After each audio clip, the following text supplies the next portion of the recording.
او عدل انصاف سوره دی عدل انصاف د حد درجه د دې په زمانه کې دور خلافت کې دریای نیل چې دی به یو ځل کال پهچېدو نو کال پس په ورته خلکو پیغله جنۍ ناوې کړه هغه به ورته وغورځوله دا د هغه یوه عقیده جوړه شوې وه نو چې هغه به ورته وغورځوله دا نیل به راډک شو او خلکو ته به د هغې نه ډېره پریشاني وه چې اوبه به نه وي خلک به د اوبو د وجې مړه کېدل ځناور به مړه کېدل خلکو ته به تکلیف و نو په دې وجه به خلکو به مجبورۍ نه جنۍ ناوې کوله او دته به یې لړه کوله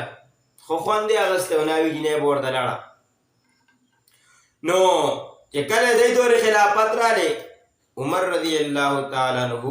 ته چې پته ولګېده چې دا نیل دا حرکت کوي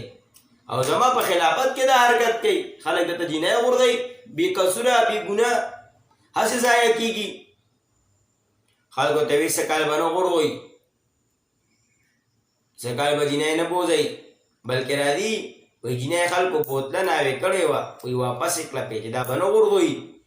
کاغذ یې راواغستو نیل ته ولیکل بسم الله الرحمن الرحیم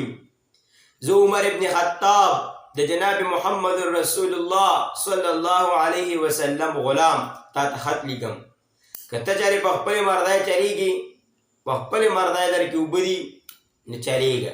موږ ته د ستا د اوبه ضرورت نشته او که د الله په حکم چلیږي د الله په مرضای چلیږي نو راډک شه بس خلکو یې خط وړو جنۍ واپس کړه چې خط یې څنګه نیل ته وغورځو نیل دریاب دوره راډک شو چې اوبې تر کنارو نه راووتې سمې وې پل راډک شو زما حکومت به زما حکومت کې به دا قسمه دغې